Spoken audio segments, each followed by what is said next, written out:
Welcome to another Natty or Not episode. Stefan is no longer natty according to the LabCorp reference range. How'd this happen? Well, let's talk a little bit about it. So this was the second test I've done, serum lab work. This was after the Memorial Day cookout event. Many of you were there, attended. It was great. So my testosterone has gone from previously 861 total to 934.2 total. This is outside the normal reference range. My free testosterone has gone from 16.2 to 20.7. And I'm hoping it can go even further. So what am I doing? Basically all of this. Eating ground beef, 85% lean ground beef, so I don't do the super lean stuff. I work out every day. Either I'm lifting weights outside in my gym. So I work out in an outside gym. And I think that's pretty important as well because I'm getting sunlight exposure. And sunlight exposure improves vitamin D. Vitamin D, I consider that a hormone essentially. I do high intensity interval training in the form of tennis. I play professional tennis. I train tennis at a very high level pretty consistently throughout the week. Here's myself in Miami with Diego, another professional coach and tennis player, so I compete pretty intensely. Here's myself laying on the ground at a tournament, absolutely blasted after, fighting against an 11-8 UTR and losing, but man, that was a battle. He was good. Here's myself out in the backyard getting full sun exposure on my body. Here's myself drinking raw eggs. So this is raw kefir and about 4, or maybe I think that day I did 5 raw eggs and I just drank that. Here's myself. So between the first lab draw and the second one, I had been using the red light therapy on my testicles every night. So possibly a combination of things. Really the only real new addition I did was this red light therapy. So kind of interesting. There is a bit of research on this, on roosters and animal models. So you could improve semen concentration in roosters by exposing them to more red light. Kind of interesting. It's kind of like a little interesting biohacking tip. Let's go through this very, I think, pretty comprehensive way of naturally improving your testosterone, written by this practitioner. I think this is a Norwegian practitioner, Oli. Pretty based guy, really gives it to you how it is, how kind of I like to think about improving testosterone naturally. So let's go through his biohacking tips. So here's a bit of physiology of testosterone. Let's review a little bit about that. So there's a feedback loop from the brain to the testes, which controls how much testosterone is being released. The physiological regulation of testosterone begins in the hypothalamus. There's a little hypothalamus inside the brain there, which releases gonadotropin-releasing hormone, GnRH, that stimulates the pituitary gland to release 2 crucial hormones for male health, FSH and LH, in the testes. FSH stimulates spermatogenesis, making new sperm cells, and LH stimulates testosterone in production. In turn, testosterone exerts feedback control of the pituitary, LH, and FSH secretion. Depending on the tissue, testosterone can be further converted to dihydrotestosterone or estradiol. Produced testosterone enters the bloodstream as free testosterone, which is biologically available. Majority, 98% of produced testosterone, is then bound to sex hormone binding globulin or albumin, another major protein in the blood. For testosterone to become active, you want a release of it from the carrier protein and an optimal SHGB levels in the blood. And I've measured this before on myself. You can see that in a previous video. For testosterone to have an anabolic effect in the body, it must bind to an androgen receptor, for example, in muscle tissue. Strength training activates these receptors, and bioavailable testosterone is then able to bind to free androgen receptor sites. After that begins a cascade in the cell which eventually enters DNA and starts protein synthesis. Therefore, it is crucial to have good androgen sensitivity and density. See you later, hacks for that. Testosterone is also a hormone that plays a key role in carbohydrate, fat, and protein metabolism. That is why it has a major influence on body fat composition and muscle mass, especially in the male. Research has over and over again shown that testosterone deficiency is related to various metabolic health problems, increased fat mass, so central adiposity, also on your belly, reduced insulin sensitivity, and glucose tolerance, possibly leading into metabolic syndrome, type 2 diabetes, and even cardiovascular disease. Testosterone deficiency has been reported in population studies to be associated with an increase in all-cause mortality, mainly linked to cardiovascular disease. Healthy levels of testosterone also protect against cognitive decline. So let's talk about some lifestyle hacks that he's suggesting. Sleep. Yeah. Often more is better. And I can tell you, I sleep like a rock. I felt like 2,000 pounds in the morning. It's like so hard to get out of my bed. That's what I feel like every day. I guess that's a good thing. The majority of the daily testosterone release in men occurs during sleep. Fragmented sleep and obstructive sleep apnea are associated with reduced testosterone levels. I notice if I drink some alcohol, I'll wake up at 3 a.m. I'll wake up for one reason or another. Either I'm thirsty or have a weird dream. Alcohol really messes up my sleep. That's why I don't drink it very often. A study released on the Journal of the American Medical Association found that 1 week of sleep restriction, 5 hours of sleep per night, decreased total testosterone by about 10 to 15%. Studies has also found out that sleep's effect on testosterone has an inverted U-shaped curve. Testosterone production increased with increased sleep duration of 10 hours, after which it decreased. Get rid of extra belly fat and be lean. Yeah, that's easier said than done for a lot of people. It is generally noticed that via research, the higher body fat percentage, the lower the testosterone. Yeah. The correlation works especially into direction that getting leaner will rise your T levels. Longitudinal analysis showing no influence of baseline hormone levels on change in anthropometric measurement imply that body composition affects hormone levels and not the reverse. So body composition affects hormone. So hormone levels won't affect body composition. Oof, that's too bad. I don't think that's necessarily true though. It has been roughly estimated that male body fat percentage between 8 to 14% is optimal regarding testosterone production. Higher fat mass also usually increase aromatase enzyme activity, which converts more testosterone to estrogen.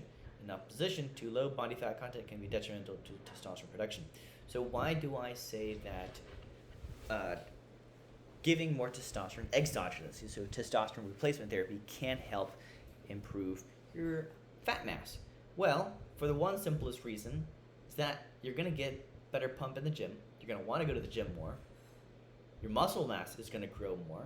If you have higher muscle mass, you're going to burn more calories. If you're burning more calories throughout the day, you're going to burn your own fat for that simple reason. It is very clear. So that's why I am a huge proponent of testosterone replacement therapy in the aging male.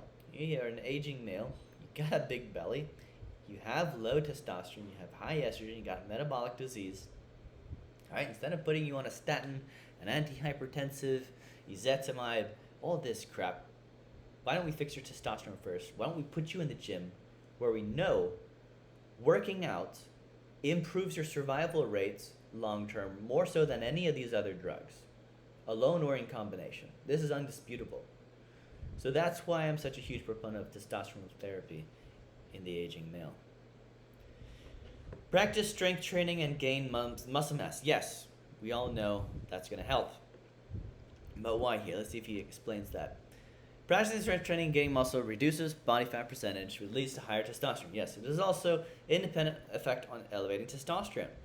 Having higher muscle mass is positively correlated with higher testosterone. By lifting medium heavy weights explosively can stimulate short-term and long-term testosterone productions. Training progressively will force your body to adapt to higher and higher testosterone levels via neuromuscular adaptations. So yeah, that's why we always want to progressively overload the muscle. You can't just lift your 2-pound weights that you have in your living room over and over again and expect that your muscles will grow. You can't just walk around the block and expect that your muscles will grow. No, you need to progressively overload the muscles, the skeletal system, in order for it to grow. Follow these principles with strength training for optimal T production. Always lift explosively. Yes, within no, explosively with the concentric motion, right? So forward motion, but slower on the eccentric motion. Right? Nothing crazy. I don't let it, none of that CrossFit crap. Lift heavy enough, but not too heavy. Yeah. Use compound lifts to activate large muscle. I agree with this primarily. Like most of my lifts are compound lifts. I will do bicep and tricep curl usually at the end of my workouts. I never really go into a workout and just do like a tricep extension or a bicep extension. It doesn't really never done that in my life actually. Never done like a split day like that where I'm just gonna go in and like work shoulders or work arms, right? Never done that. Focus on the body parts that have high density of androgen receptor size, chest, shoulder, trapezes. Yep. Do sprint intervals, aka tennis. Yes. Do as much work on as much muscles as possible in as short amount of time as possible while staying under negative. Yeah. So that's high intensity training. If your gym is limited, the muscle up exercise, in my opinion, the key to testosterone. No, the muscle up is not like better. For example, it's actually more dangerous. I would not recommend it to anyone who has no experience, who can't do a normal pull-up. No, that's complete garbage. Control your stress levels and meditate. Okay, let's see. Chronic stress, yes, leads to chronically elevated stress hormone, cortisol, yeah. But cortisol is necessary for life, but when excreted too much for too long, it can cause some serious health problems. One of the disadvantages is diminished testosterone secretion, as cortisol and testosterone compete for the same hormonal precursors and raw materials, mainly pregnenolone. Very interesting one. I do measure this in some patients. We measure pregnenolone. It's a bit, I forget how much it costs. I've looked that up, how much it costs to measure that one. But I use it mostly in my aging population to see if we can use a compounded medication, add that into their protocol to improve their precursor hormones. Let's see, meditation and relaxation. Deep breathing. You can see my previous video on here on YouTube with Justin. We did some breathing exercises. They can help control your cortisol. Spending cell phone free time in nature and walking. Yeah, gotta try to do that. You know, I'm not answering my phone. It's probably because I'm outside working out. I try not to bring my phone out for that time of day, but guaranteed I'm gonna get 5 calls on my phone, and patients are wondering where I am. No, I am outside. Probably working out, getting away from my phone for a few minutes. Eating enough whole food carbohydrates, especially in the evening when having an intense period of exercise. Yeah, in the evening is probably when I'll add on a bit more carbohydrates. I mean, I don't really restrict carbohydrates. A lot of people think I'm carnivore. I'm not carnivore diet. I'm mostly animal-based, so most of what I eat is animal-based protein. But, you know, I will have a sourdough bread. I will have some berries. I will have honey. I will have some fruit. I'll have rice if Logan makes it. I don't really cook a lot of rice. I don't cook a lot of potato. I don't eat much potato. I don't like it. Squash, I'll have it on occasion if Logan cooks it. Again, not a huge person who goes out of my way to cook carbohydrates. I just mostly will eat meat and eggs. That's pretty simple. Adaptogenic herbs. I don't do any of these, but ashwagandha is very helpful for patients. Can't sleep at night, stressed. Ashwagandha is a decent little one. Can improve testosterone potentially too for that purpose of decreasing the cortisol. Vitamin C. The more stress, the more vitamin C. Interesting. Yeah, that's true. Phosphatidylserine. That's a very common one in the Quicksilver Scientific products. Eat nutrient-dense whole foods and get enough but not too many calories. Yeah, so really you can't get too many calories if you're eating nutrient density. If you're eating beef liver, if you're eating steak, ground beef, bison, it's really hard to eat too much of that stuff. You will be so full, especially if you take your time chewing. And that's why I promote the Ancestral diet for the purposes of weight loss. It's because this nutrient density, it acts as calorie restriction without having to count all the calories all day. So don't get me started on the calorie in, calorie out crap. Right? This calorie in, calorie out does work. Right? But Ancestral diet is a lot easier to follow.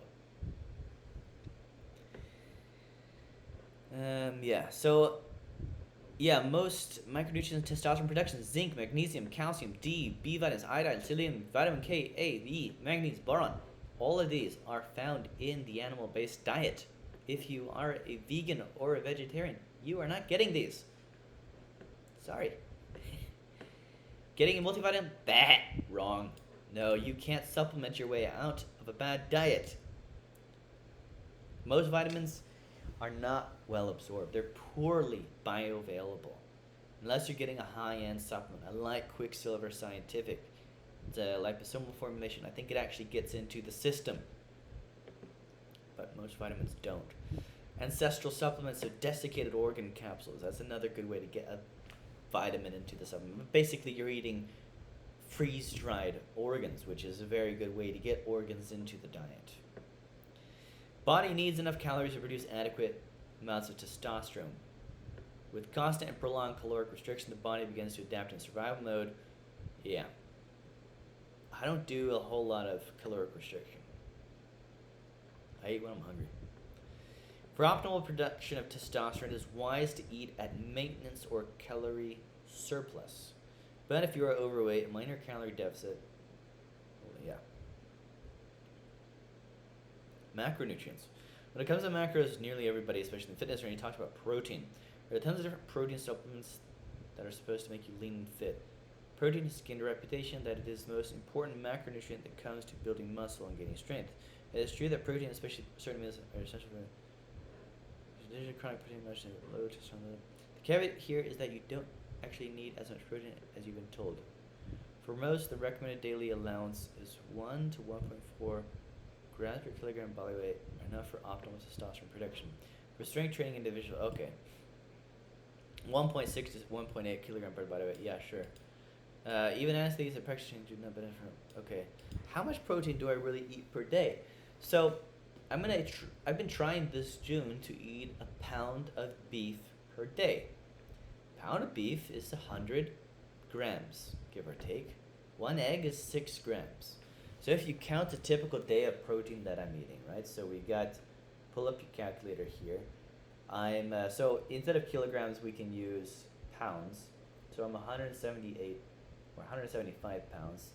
I'm trying to get around 175 grams of protein per day. So if I eat 1 pound of beef, that's 100 grams. I'm already pretty close, right? Say I eat about 5 eggs, maybe 6 or sometimes 7 in a day, sometimes 8. Today I had about 8 eggs. So say on average I'm eating 5 eggs times 6. That's 30 grams of protein. So 100 plus 30, I'm at 130 grams. I eat a lot more protein than that though. I'll probably drink milk every day. So how much protein is in a glass of milk? How much protein in a glass of raw milk? I don't know if you don't know the difference between milk. 8 grams. Just 1 cup. I drink more than 1 cup of milk a day. So we're at 130. So we're going to add, I probably will drink 3, maybe 4 cups. So let's say average, I'll drink 3 cups a day of, this may be a little bit high estimate. 2 cups is a low estimate of milk. So that's plus 16, 146. And, I'll probably have some sausage or some other protein a day. I'll probably eat some yogurt. Like, I eat a lot of yogurt when I do. I put berries. So how much protein is in a cup of whole yogurt? Mind you, none of that 1% or 0% fat nonsense. I'll usually do more than a cup of yogurt. Low estimate is 2 cups of yogurt. So again, that's another 16 grams plus 16. We're almost there at 162. Logan probably makes some tacos at some point. They're probably she doesn't eat a whole lot of protein in her tacos. There's like some beef or maybe some chicken or some shrimp. Maybe I'll add on some liver pate to some sourdough bread. I'll typically do that. There's always liver pate here. And I'll probably eat, so how much protein in a cup of liver? That's pretty much how much liver I'd eat. 22 grams is a lot of protein. So plus, let's say a little bit less than a cup. Say I eat less than a cup of liver, but it's not too hard to eat a cup of liver.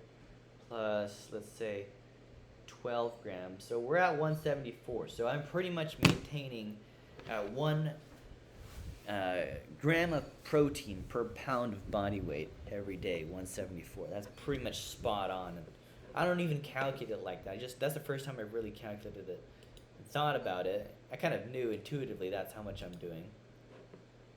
So, but yeah, it allows me to get the right nutrients into my diet and not pig out on carbohydrates all day and low nutrient dense foods. I'm not eating a whole lot of carbohydrates, right? So maybe a slice of bread or two, a couple berries.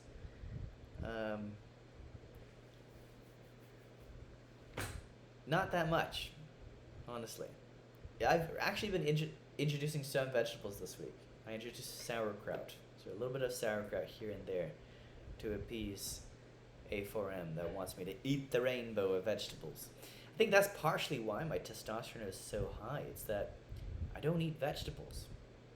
So vegetables, including fiber, they bind to excess hormones and flush them out of the system. We use that for women who have too high a testosterone or have a higher estrogen. We use more fiber to bind to those hormones and flush them out of the system. So there might be something to doing a lower fiber diet like what I'm doing. My bowel movements are fine if you're wondering. I'll take magnesium glycinate, 200 to 400 milligrams every day, no issues. And I think I'm low in magnesium because I do drink coffee every day. I should mention that. Drink enough water and hydrate yourself. Yeah, so I'm drinking water pretty consistently, but not just water. I do element electrolytes. I do it pretty consistently. I'll take a mason jar, I just drink 3 raw eggs and kefir and this as a snack. I'll do a full one of these with half an element electrolyte pack in it, and I'll drink that. I'll probably do a couple of those throughout the day, especially if I'm playing tennis. Usually tennis, I'm drinking 3 of those. Let's see. Sweating a lot during exercise is important. Drinking water. The higher dehydration, the bigger the effects on raising cortisol and adrenaline and lowering testosterone. Yeah, exactly. It's sodium. That's why you need to drink regular sex, but don't ejaculate too often. That's interesting. There hasn't been conducted any really convincing studies on sex frequency and testosterone correlation in young men. However, one big observational study conducted with 1,226 older men, age 70 plus, found out that regular sex helped diminish the decline in testosterone level that occurs naturally with age. Oh, interesting.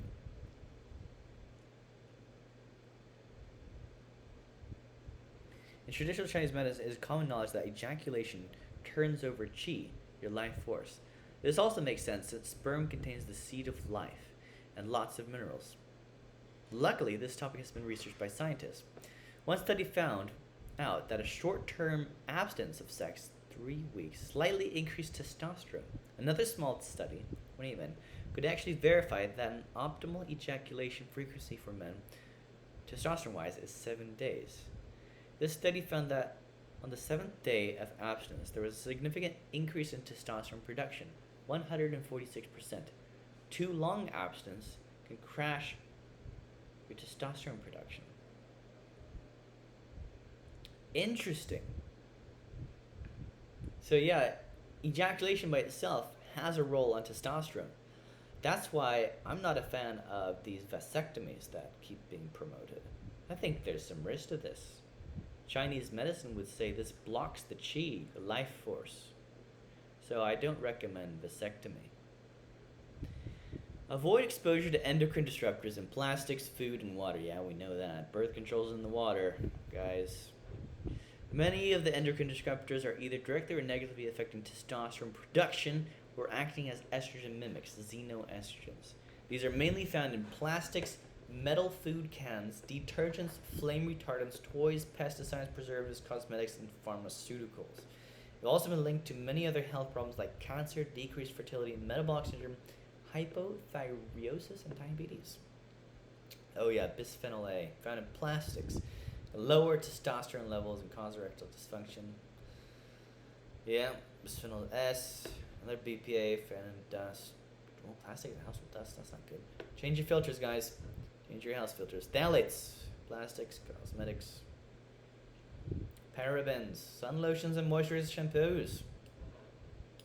I hate sunscreen. Triclosan and I don't know what that is. Found in antibacterial diluent soaps. Yeah, think about all the poor hospital workers who constantly putting hand sanitizer on their hands. I worry about that. Can lower testosterone level be disrupted by testosterone? Benzophenones? What is that? Oh, sunscreens. Reduce your exposure to endocrine disruptors. Yeah. Use glass. Good tap filter, or I use that for Hills water. Or public spring water. I know it's in plastic, but best I can do because I don't have a filter. I don't eat any junk food. Yeah, the receipts. Receipts have, was it BPA in them? Yeah, receipts. I refuse receipts when I can, or I just like touch them and I immediately throw them away. Because they always want to hand me receipts. Yeah, flame retards, jeez. Raise your basic physical activity, but don't do too much endurance training. Yeah, I don't agree with long, triathlons, long distance running. Crap, no. Do high intensity training, short interval sprints, do tennis, stuff like that. Increase your androgen receptor density. Intermittent fasting and longer fast. Interesting, he's talking about fasting here. The easiest way to prone your androgen receptors for optimal testosterone uptake is intermittent fasting. Simply skipping your breakfast and pushing the first meal of the day as far as you can is a method. I do that. I should mention. I do that on occasion. Maybe every day, if I think about it. Unless I trained really hard the previous day, I'll wake up and I'm like hungry and I gotta eat. But most days I'm here at the computer, I'm working with patients, seeing patients from like 9 to noon, and then I'll have my first meal around 11 or noon. I've had it sometimes later recently. I've had it like 2 or 3. So, I just have coffee and some cream in the morning. It usually pushes my, bulletproof fast out. Coffee, yes, blunts hunger. Caffeine and coffee can raise testosterone levels before exercises, especially when tired. Yeah. Explosive resistance training. Yeah. L-carnitine, well, you're going to find this in an animal-based diet. Yeah, it's a lipid transporter, removes dietary fat. Yep, we know that. It's not like a fat loss tool, I think that's been promoted as, but, no, not 2 grams. You need to do a lot more if you want to do supplementation of carnitine to get to, like, the fat transport. I think that's about 5 to 6 grams a day. But you can get that if you actually eat real animal-based foods. Let's see. Mucinoprurines? Never heard of that. Forskolin? I don't know about that either. Creatine? Yeah, I do. Well, again, gonna get that in animal-based foods, specifically meat. I have been using creatine kind of spot on and off. I used to be more consistent about that in my older training days, but now I don't feel like I need it that much. I'll do it like on occasion when I can remember. Not something I'm consistent with, honestly. But don't get me wrong, amazing supplement, one of the most studied out there for improving sports and performance. It even improves cognition in the elderly. It's amazing. Improves blood pressure. 5 grams a day, yep. More extreme and lesser known biohacks for high testosterone. Electrical muscle stimulation, yeah. Red light, he talks about the red light therapy I was doing. The red light therapy is amazing for all sorts of things. Healing like eczema, right? Beaming it onto your thyroid can help improve thyroid diseases, autoimmune thyroid diseases. Pretty cool stuff. Basically, it supercharges your mitochondria. Photoreceptive opsin proteins. Yeah, so I'm going to keep doing it. I'm going to just keep irradiating my testicles with red light therapy. Let's see if I can go into the super physiologic range of testosterone naturally. See if it's possible. Who knows? I am kind of the case experiment here, doing everything wrong that they don't want me to do. I'm not eating a bunch of grass, plants, and stuff. Really not eating any, really. Does sauerkraut count as vegetable? Get cold showers and swims. Keep your testicles cool. You can't get cold showers here in Florida. It's just not possible. So I'm not doing that. Boron, I think I get that in the diet. It is a good one for testosterone. Iodine, I'm not really focused on iodine so much. Maybe I should get more iodine into the diet. Because I use sea salt and supposedly doesn't have too much iodine. I should get Celtic sea salt. That's what I need to do. Order Celtic sea salt, probably the best salt on the planet. Pulse electromagnetic fields. Nope, not doing that. And that's all that we had there. Hope you all enjoyed this lecture on my testosterone results. Pretty cool, right? We'll keep experimenting with this, and any patient at Iron DPC is welcome to experiment like I am here. If you want to try some interesting protocol, tan your nuts in the sunlight, see if your testosterone increase, we'll do before and after monitoring of this. Any parameters you'd like to do, we're super cool like that. So, cool stuff. That was my I'm no longer natty according to the LabCourt reference range. I'll talk to you all next time.